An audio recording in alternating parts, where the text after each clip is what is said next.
আজকে ডে 5 আমরা যাচ্ছি হসপিটালে। আজকে আমাকে যে ইঞ্জেকশনগুলো দিয়েছিল ওইগুলোর টেস্টগুলো দেখবে পজিটিভ এসছে কিনা। ব্যান্ডটা দিয়ে দিয়েছিল, এরাই একবারে লাগিয়ে নিয়েছি। এই যে ইঞ্জেকশন দিয়েছিল এটা দেখবে পজিটিভ এসছে না নেগেটিভ এসছে। তো চলো যাওয়া যাক। আজকে আমাদের ইয়েলো কালারের ব্যান্ড দিয়েছে এবং আমরা অপেক্ষায় আছি কখন আমাদের নাম্বার আসবে, মানে আমাদের ডাকবে। আর ট্রিটমেন্টটা হওয়ার জন্য যে ঘরে ডাক্তারগুলো বসে সেগুলো ঠিক এরকম দেখতে। ইভেন একটা ঘরে দুটো করে ডাক্তার বসে, একটা জুনিয়র ডাক্তার একটা সিনিয়র ডাক্তার। তো প্রথমে তোমাকে জুনিয়র ডাক্তার দেখে, দেন সিনিয়র ডাক্তারকে রেকমেন্ড করে, কখনো কখনো দুজন মিলেও দেখে, এরকম আর কি। এ আর বি লেখা রয়েছে দেখতে পাচ্ছ, তার মানে 1 নম্বর এতে রয়েছে জুনিয়র ডাক্তার, বিতে রয়েছে সিনিয়র ডাক্তার। আজকে ইয়েলো কালারের ব্যান্ড দিয়েছিল। বিভিন্ন দিন বিভিন্ন রকমের ব্যান্ড ইস্যু হয়। আর এই যে ওয়েটিং হল, এখানে দীর্ঘক্ষণ অপেক্ষা করতে হয়। ভেলোরে ট্রিটমেন্ট করতে আসা যেটা আমার এক্সপিরিয়েন্স হলো যে টাইমের কোনো জ্ঞানাজ্ঞান থাকে না। একবার যদি তুমি হসপিটালে ঢোকো, যে রাত হতে পারে বেরোবার জন্যে, অথবা সন্ধে হতে পারে। মাঝে আমরা ব্রেকফাস্ট করতে এসেছিলাম। এখানে ধোসা আমি বোধহয় এই প্রথম খেলাম সাউথ ইন্ডিয়ায় এসে। এখানে আমরা নিয়েছিলাম অনিয়ন মশলা ধোসা, আর 3 ধরনের চাটনি দিয়েছিল, একটা সাম্বার, একটা ডালের মতো, আর একটা অন্য রকমের চাটনি। হ্যাঁ, ধোসার টেস্টটা একদম ডিফারেন্ট ছিল। আর এরা হাইজিন মেনটেন করার জন্যে কলাপাতা ইউজ করে প্রত্যেকটা রেস্টুরেন্টে। যাতে তুমি যাই খাও না কেন, রাইস খাও কি ইডলি খাও কি ধোসা খাও, যাই খাও, ওরা কলাপাতা দিয়েই তোমাকে খাবার দেবে। ইভেন যদি রুটি তরকারি খাও তাতেও কিন্তু কলাপাতা প্রোভাইড করে। এই জিনিসটা কিন্তু আমার ভীষণ এথেন্টিক লাগে বা ভীষণ ভালো লাগে। এই যে দেখো ভর্তি ভর্তি একদম অনিয়ন দেওয়া আছে, আর ভেতরে মশলা দেওয়া আছে। এই যে ওই জায়গাটা ভেতরে এই জায়গাটা মশলা দেওয়া আছে। আর এইটা 3 ধরনের যেটা বললাম চাটনি দিয়েছিল, খেতে দুর্ধর্ষ টেস্টি ছিল। আর ব্রেকফাস্ট করে আমরা আবার ঢুকে যাব সিএমসি হসপিটালে। আর এরকম করে রুটিন ওয়াইজ তোমার মোটামুটি 7 দিন মতো চলে। যেটা ট্রিটমেন্টের ডিটেলস, তার উপরে আমি একটা অলরেডি ভিডিও করেছি, তোমরা চাইলে দেখে নিতে পারো। তার ফাঁকে একবার এসেছিলাম জুস খেতে, কারণ এখানে এত গরম। জুসের দোকানে এখানে প্রচুর, আর জুস এখানে সবাই খায়। তার মধ্যে রোজমিল রয়েছে, বিভিন্ন ধরনের লস্যি রয়েছে, এবং বিভিন্ন ধরনের ফ্রুট জুস রয়েছে। আমি যেটা খাই সেটা হচ্ছে মৌসুম্বির জুস, যেটা আমার সবসময় ফেভারিট। আর আমার বর যেটা খায় সেটা হচ্ছে লস্যি। এখানে হসপিটালের যারা স্টাফ তারা দেখছি বেশি বেরিয়ে বেরিয়ে রোজ মিল্ক খেয়ে আবার ঢুকে যাচ্ছে। যাই হোক, আমি রোজ মিল্কটা ট্রাই করিনি, কারণ মিল্ক আমার কোনোদিনই পছন্দ নয়। দেন আমরা ঘরে চলে আসি। ঘরে এসে আমার যেখানে বায়োপসি করেছিল সেই জায়গাটা ব্যান্ডেজ করে দিচ্ছে আমার বর। আমার যেহেতু এই রোগটা কোথা থেকে আসছে কি হচ্ছে কোনো সোর্সই খুঁজে পাচ্ছিল না, সব রিপোর্টই নেগেটিভ আসছিল, তার জন্য বায়োপসি করা হয়েছিল। যখন এরা কোনো উপায় পায় না তখন বায়োপসি করে। বায়োপসি রিপোর্ট আসতে 7 দিন লাগে। বাকি মোটামুটি সমস্ত কিছু রিপোর্ট কিন্তু 1-2 দিনের মাথায় চলে আসে। আর রিপোর্ট এখানে কোনো কিছুই হাতে দেওয়া হয় না, সমস্ত কিছু ডাক্তারের কাছে চলে যায়, ডাক্তারের সিস্টেমে আপডেট হয়ে যায়। তার জন্য তোমাকে যে ডাক্তার নেক্সট ভিজিট দেবে তোমাকে গিয়ে দেখা করতে হবে। আর যদি রিপোর্ট কালেক্ট করতে চাও সেক্ষেত্রে একদম লাস্ট ভিজিটের পর ডাক্তার রিপোর্টের একটা সামারি তোমাকে দিয়ে দেয়। আর যদি তুমি তারপরেও আবার প্রপার রিপোর্ট চাও, যে রিপোর্টগুলো কি হলো প্রপার ফাইলে চাই, তো সেক্ষেত্রে তোমাকে টাকা জমা করে ওদের কাছে নামটাম লিখিয়ে দিয়ে আসতে হয়, ওরা বাই পোস্টে পাঠিয়ে দেয়। প্রথম যেদিন তুমি ডাক্তার দেখাবে না সেদিন তোমাকে প্রচুর টেস্ট দিয়ে দেবে, কিচ্ছু বলবে না। দেন টেস্ট রিপোর্ট আসার পর যখন তুমি রিভিজিট করবে 7 দিন পর, তখন তোমাকে বলবে তোমার কি হয়েছে, কেন হয়েছে, কি বৃত্তান্ত। রিপোর্ট ছাড়া ওরা কোনো কথা বলে না। আমাদের এখানকার ডাক্তাররা কি তোমার রোগটা জানবে, শুনবে, ওষুধ দিয়ে ছেড়ে দেবে, কোনো রকম টেস্টের কথা আসেই না। টেস্ট তো কোনো হাইফাই রোগ হলে বা কোনো সিরিয়াস ইস্যু হলে তখন টেস্ট। আর ওখানকার ডাক্তাররা আগে টেস্টের রেজাল্টে যদি কিছু বেরোয় তখন তোমার ট্রিটমেন্ট করবে।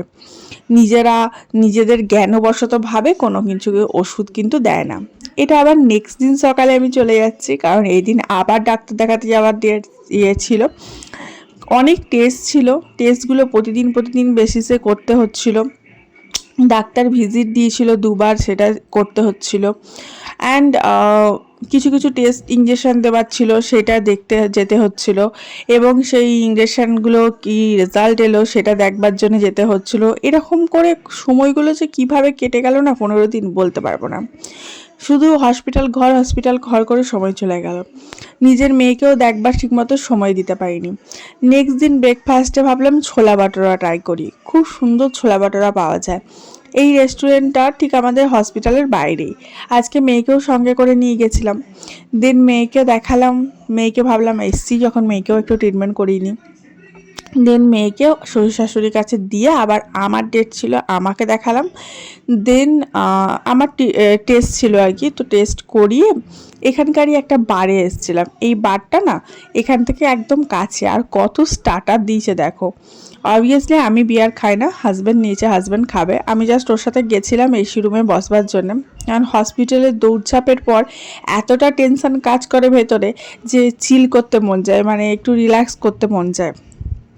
আর ঘরে গেলেও সেই তো একা একাই থাকতে হবে। মেয়ে এখন দুপুরবেলার সময় শ্বশুর শাশুড়ির কাছে ঘুমোচ্ছে, তাই আমি বরের সাথে চলে গেছিলাম।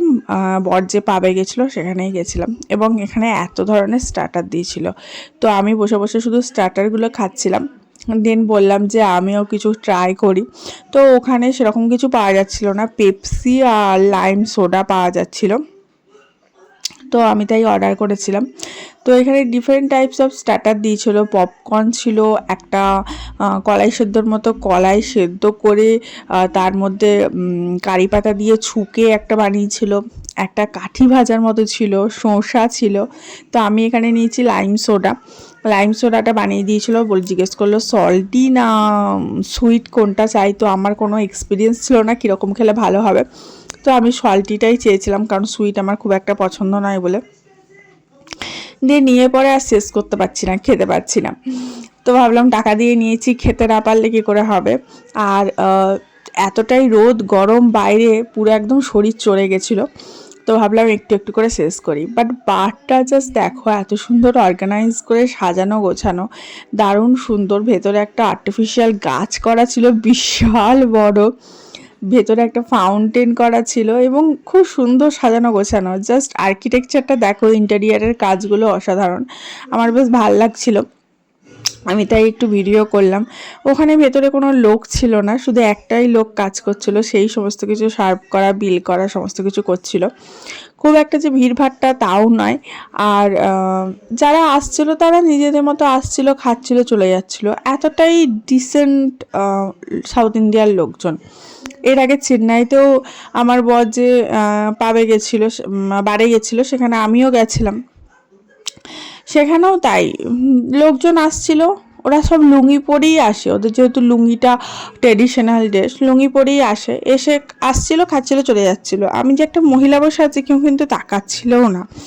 এটা হচ্ছে যে হোটেলটার রেস্টুরেন্ট কাম বারে আমরা গেছিলাম, সেই হোটেলটা। এটা সিএমসি ভেলোরে হসপিটাল থেকে বেরিয়ে জাস্ট হাঁটা পথ 3 মিনিট, ঠিক আছে। জাস্ট বেরিয়ে পরে বাঁ হাতে হাঁটতে রাখতে হবে।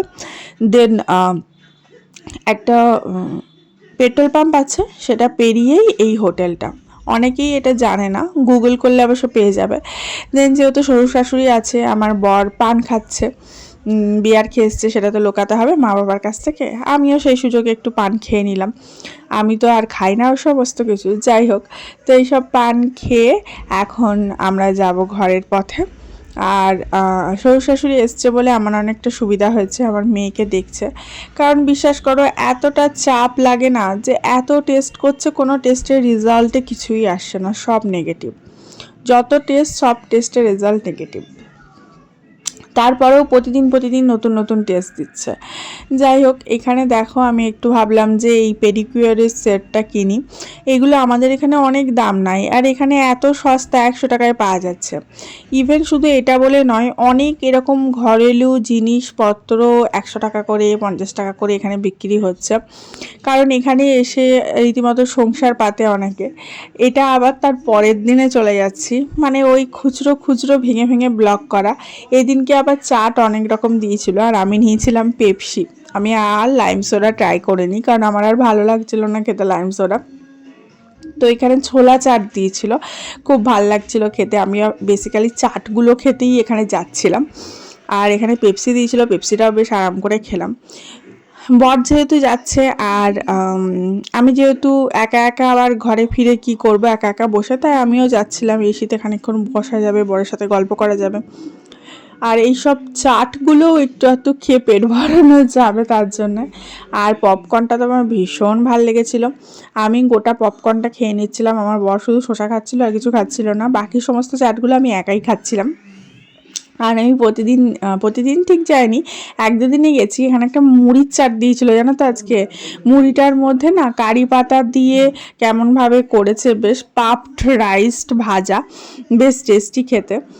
তো যাই হোক, এই সমস্তগুলো খেয়ে একটু এনজয় করা যাচ্ছিল। মানে ট্রিটমেন্টের মাঝে শুধুই যদি তুমি ট্রিটমেন্ট করাতে থাকো না, মেন্টালটা ভেঙে যায়। তোমার মেন্টালটা যদি স্ট্রং থাকে, যে কোনো ট্রিটমেন্ট তোমার কাজ করবে 100%। কিন্তু মেন্টালটা যদি ভেঙে যায় না, তোমার কোনো ট্রিটমেন্ট সেরকমভাবে কাজ করবে না। হিনা খান এত বড় একটা ব্রেস্ট ক্যান্সার থেকে সে বেরিয়ে চলে এসলো এবং কিওর হয়ে গেল। ইভেন এখানে কত বড় বড় পেশেন্ট আসছে। একটা পেশেন্টের বাচ্চার দেখলাম, কথা বললাম, তাদের পুরো ব্রেনটা কেটে সার্জারি হয়েছে। হ্যাঁ, তো তাদের মেন্টাল স্টেটটাকে অনেক স্ট্রং রাখতে হবে। তো আমার বর বিশেষ করে আমাকে জোর করে নিয়ে আসতো যে মেন্টালটা ঠিক করো, মনটাকে একটু শান্তি দাও, পিস দাও, মনটাকে একটু এনজয় করার চেষ্টা করো। এখানে খুব সুন্দর ফুল দিয়ে অর্গানাইজ করে রেখেছিল। এটা হচ্ছে ওই হোটেলটার বাইরে, মানে করিডোর জায়গাটা, রিসেপশন এরিয়াটা। এটা কোনো 5 স্টার হোটেল হবে হয়তো, আমি ঠিক জানি না। আর এখানে রেস্টুরেন্টও রয়েছে, খুব সুন্দর। এই যে এই হোটেলটা, ঠিক আছে। তোমরা যারা ভেলোরে আসবে তারা এসে দেখতে পারো। এদের ইন্টেরিয়ার কাজটা আমার খুব ভালো লেগেছে, ভীষণ সুন্দর, একদম ইউনিক, অন্য ধরনের। দেখো কি সুন্দর, ছাদের মধ্যে থেকে মনে হচ্ছে যেন বড় বড় টুপি, সেই হ্যারি পটারের টুপিগুলোর কথা মনে পড়ে যাচ্ছে না দেখে। এখানে আমি খানিক ফটোশ্যুট করলাম, খানিক ভিডিও বানালাম।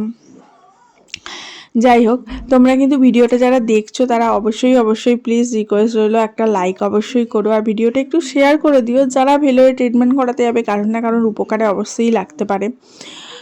আর যারা ইউটিউব থেকে দেখছো তারা প্লিজ চ্যানেলটা একটু সাপোর্ট করে পাশে থেকো। আর যারা ফেসবুক থেকে দেখছো তারা প্লিজ একটু ফলো করে দিও।